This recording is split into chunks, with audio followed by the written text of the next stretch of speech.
The entire world knows that on Byond you got two options, either Space Station 13 or anime. So if you like Dragon Ball, Naruto, or Pokemon, then stay the fuck off Byond. We don't need you, fatso.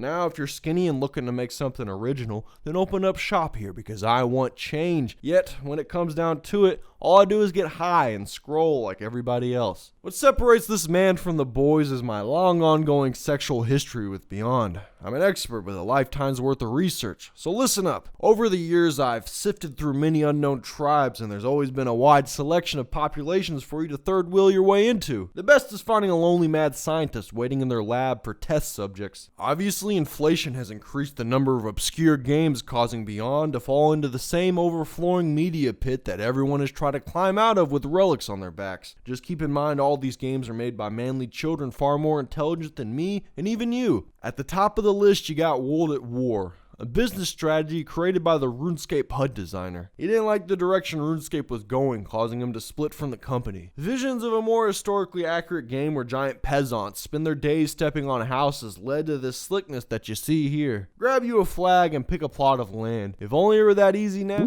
Society, you need a server line. My bad, I kind of fell into the multiverse there for a bit. Yeah, well, it's hard to see. In fact, it's so far away I thought it was another Dragon Ball RPG trying to hide from copyright. But really, I'm just a dumbass. This realization didn't come about until I noticed I had stretch to fit on during a round of Buffy vampire tits. We'll get back to that soon, though for now we're watching someone swing their sword in front of a training dummy and not land a single hit. I feel like that's gonna ruin this guy's depth perception for when he really has to stab someone. But in reality, motherfucking iconers, spriters, whatever you want to call them, they're just lazy. They don't want to make that contact happen. After leaving the conference center-sized dojo, I was murdered right away by used tampons and diverse school children. When you die, you finally get to be chased by that tall piece of ass you've been dreaming about. Plus, in the afterlife, the residents worship Geometry Satan, and they want to be Dragon Ball just like the rest of us. What we really want is for me to talk about that vampire titty game, Charmed. I'm telling you, you don't know the true Byond experience if you've never been greeted with eye contact from the source material. Where we're going is such a secret club you gotta use a VPN when you're out of character. Then you can be taken to fictional San Francisco. Just make sure to read the disclaimer that's trying to deter nerds from saying, "Well,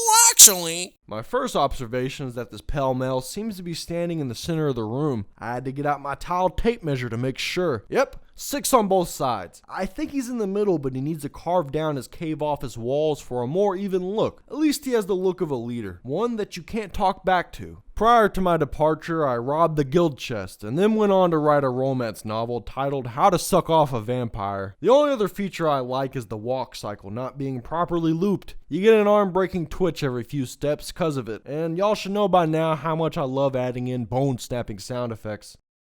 Meanwhile, Mystic Journey has naturally loud doors.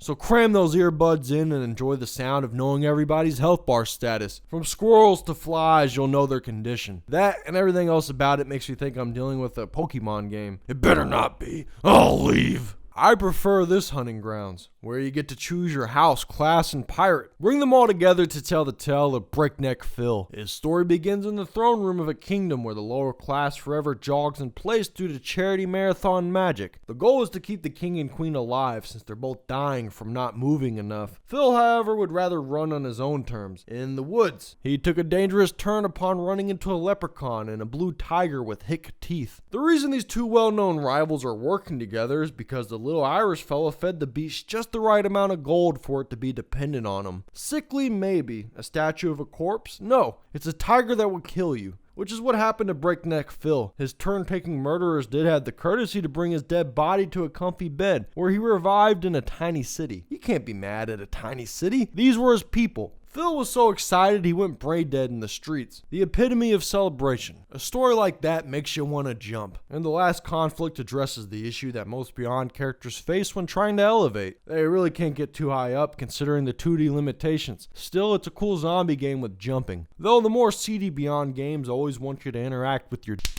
Looking past that, it's like an updated version of the old Resident Evil survival games that used to be bustling zombie shoot-'ems. If anyone remembers those, I bet all of you do. We'll have to fight about it, and Anime Legends is the perfect place for that. It's like Mugen, without any soul. I went on anime and got my ass kicked by a Sonic fanboy. I'm curious if he's an old Sonic head or if the recent movies are indoctrinating a new generation of hedgehog fuckers. Either way, we played Contact Yu-Gi-Oh! And I lost. Since I'm a sore loser, I lied to him and left. There is another anime fighter around the corner. Have more players. Don't know who copied who. Popularity usually doesn't confirm originality. Okay, let's wrap this up with some honorable mentions. Such as a Tetris game where a player has become the creator, another big baby RPG, and the Harry Potter subgenre. Now I'll finish with the second most popular game currently, Eterniar, Chronics of Izar. I don't know if it's based off any anime. All I see is a classic Byond RPG, a style I know very well. Alright, got banned for performing gross RP during a serious scene. Here I was thinking I wrote a lot of good stuff about peanut butter sandwiches and literal shit, though of course the roleplay black belts had me beat with length and quality. Well, Byond hasn't changed, and neither have I. Same goofy games and same self-indulgent YouTube fiend telling stories.